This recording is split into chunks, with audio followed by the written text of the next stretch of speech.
If the skin on your feet is out, you're screwed. Hey guys, welcome back to my channel. I'm Chanel. I recently graduated from UT Austin this past May, and I wanted to give you some advice and tell you things that no one is telling you about college. If you have questions about the application process or how to have a better essay, honestly, I don't know what to tell you. If you have questions about that, I'm so sorry, but that is not what this video is. First thing is choosing the right school. Research. There's so much information about the college process. Just Google, go to Reddit, go to Facebook, Instagram, TikTok, Twitter, literally anywhere. Pick a school that's right for you and not for like your friends, your family, you know, your boyfriend, girlfriend. Pick a school that resonates with you. A lot of people that I went to high school with went to Texas Tech, and I actually toured Texas Tech, but I just didn't like it. Literally was surrounded by cotton fields, and I was like, I can't have this. Like, this is not a good vibe for me, so I didn't go to Texas Tech. If you are starting the application process, I do have a template down below to help you keep track of your applications. It's not gonna help you get into a school or not get into a school. It's just to help you keep track of the schools that you're interested in and the schools that you're applying to. I also made a video last year discussing the different factors that contribute to you choosing the right school for you. So if you want more information about choosing the right school, I will have that video linked down below, and I'll also have it in the iCard. Community college versus a four-year university.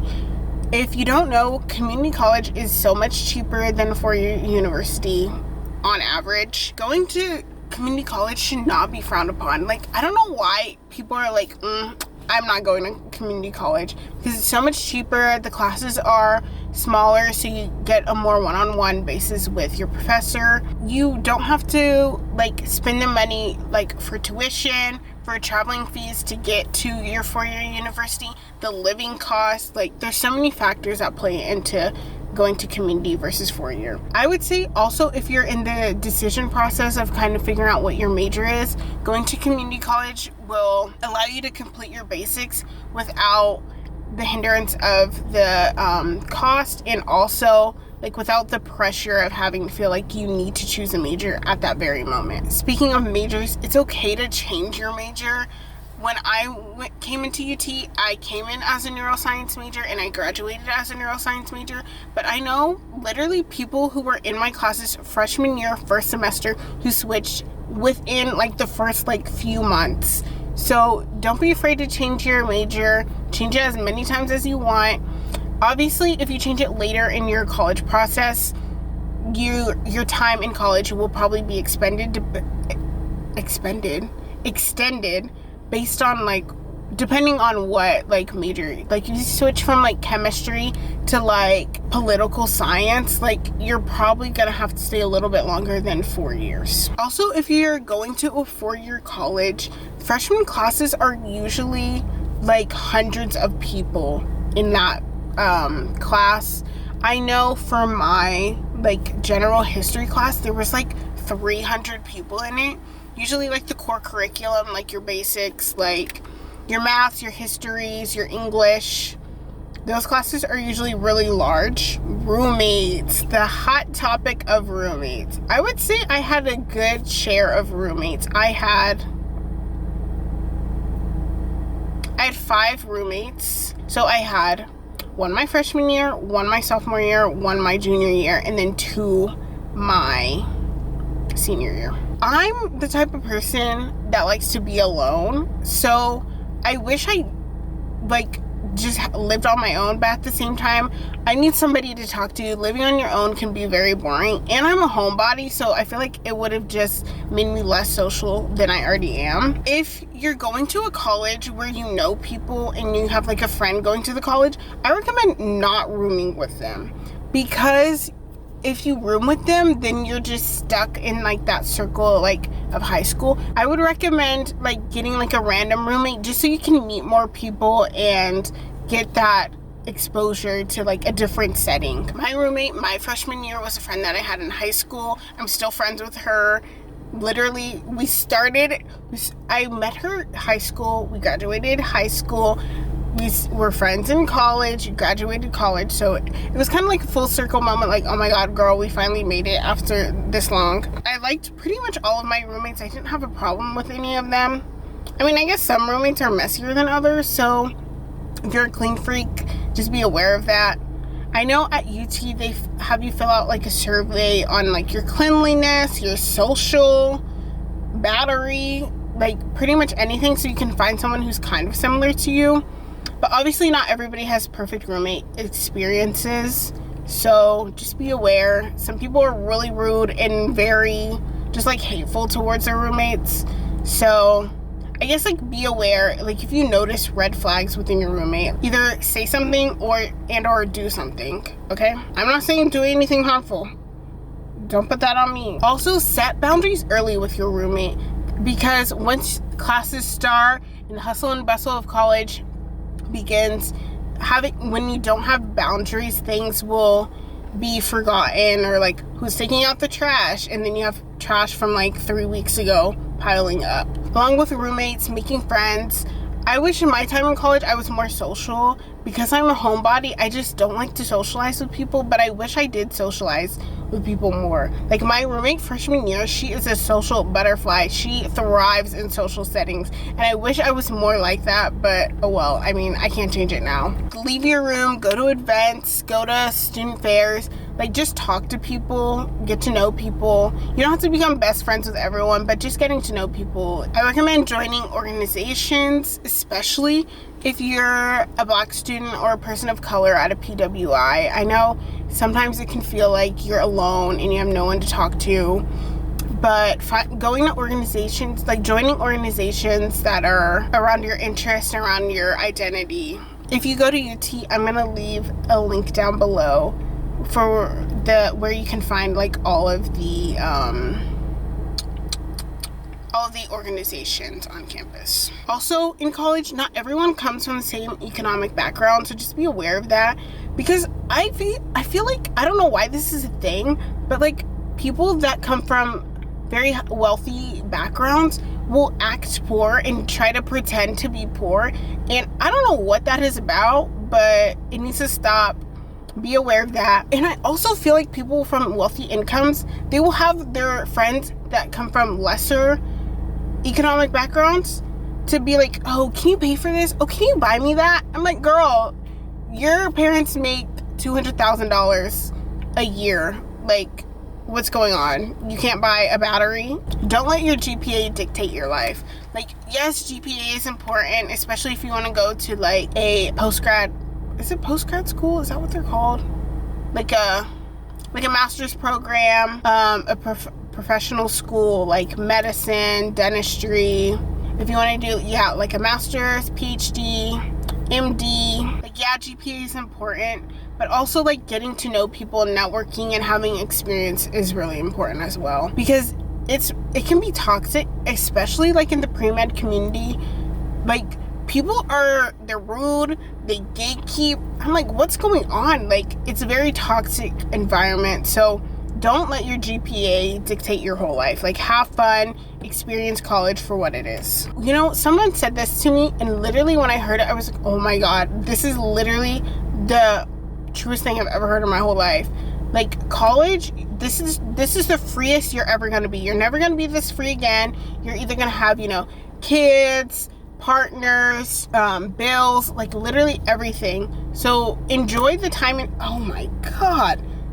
So enjoy the time in college that you have, because you're never going to be this free again. I know that sounds like kind of bad, but it's also very true. Coming from a graduate who doesn't really know what she wants to do. The next thing, sex, drugs, and alcohol, okay? We're going to start with drugs and alcohol. I'm going to say this right now. I do not condone underage drinking.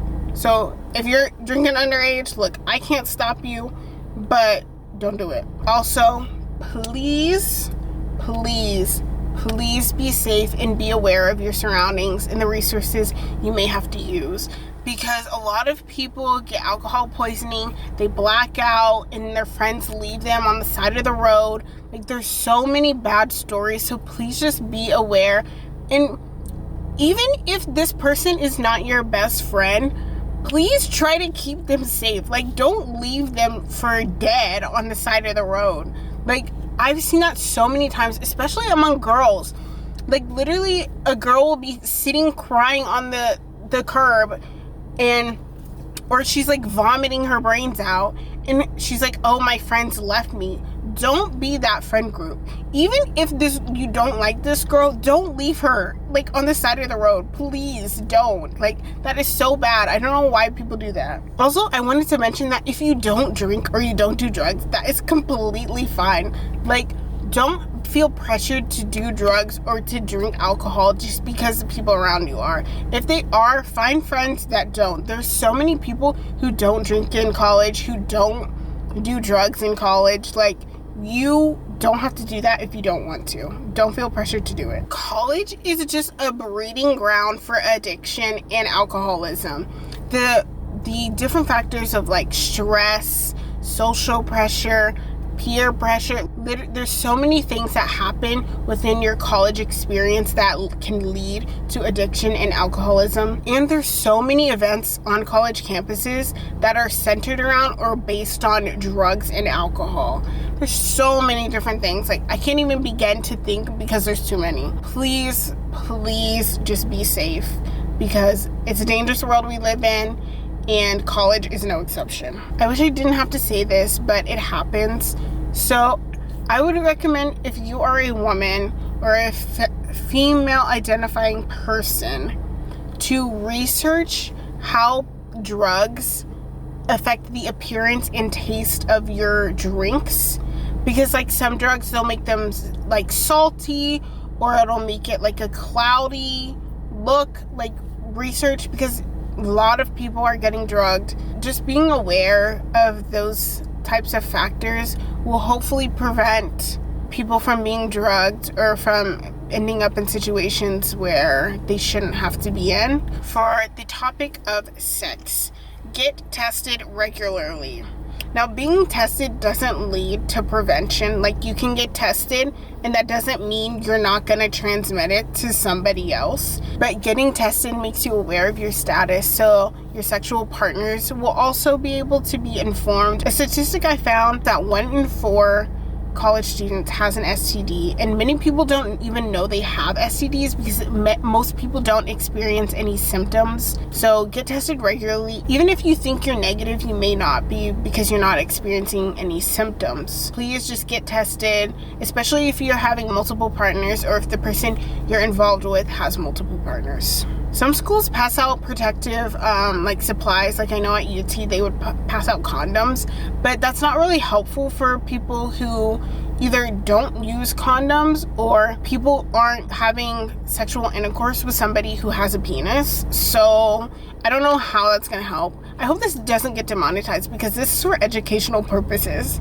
Also, the stigma around having an STD and being dirty is very harmful. So don't be like, oh, I'm clean. Like, just to prevent that stigma from lasting, just don't use that kind of terminology, because it's really harmful. I wanted to mention Title IX. Although it's not perfect, it's obviously flawed, and we've seen that before. I just wanted to mention it in case it helps somebody. Next topic is parties. If you don't like parties, that's totally fine. I wasn't much of a partier, and I'm still really not a partier, but I like to go out and like people watch. I think that's fun. Me and my friends do that. So if you would like to people watch, maybe go to parties and see the different activities that drunk people get up to. Is that bad? That might be bad to say. Also, safety first, like I mentioned, with drugs and alcohol. Be responsible. Be aware of your surroundings, because a lot of parties get dangerous real quick. So just be aware of that. Also, be aware of frats and like organizations that are known to have unsafe environments. I know there's a frat on UT's campus that is like known for like being unsafe, especially towards women. So just be aware of that. I'm sure you could find it on like Reddit or Facebook or something. Do people still use Facebook? When I came to UT, we used Facebook, but I don't know if that's still like prevalent. Also, frat houses are usually just gross and nasty. So wear shoes that like you don't care about, because like, I don't know why frat houses are so nasty. Like, if you don't wear like sneakers, if you don't wear closed-toed shoes in, you're heels or sandals are going to be demolished. You're going to look down, you're going to be like, where's my white pedicure? And you should have known that pedicure was gone the moment you stepped into that house. So don't do it. Don't wear sandals, heels. If the skin on your feet is out, you're screwed. You're immediately done. Eating. The topic of eating. It is so normalized in college to hear, oh, I was running late, I didn't eat breakfast, or I forgot to eat. Please, please, please be aware that these things can be a sign of eating disorders. If you do develop one or you have one, I recommend seeing like maybe a specialist. At UT, we have a team that specializes in eating disorders, and I'll link their link down below for anyone going to UT. Also, there's a commonly practiced habit where girls will like not eat the whole entire day so that they can look good in their going out outfits, and then they'll drink alcohol and they'll get overly intoxicated and then get alcohol poisoning. So if you are going out, eat the day of, eat before you start drinking, and tell your friends to eat too.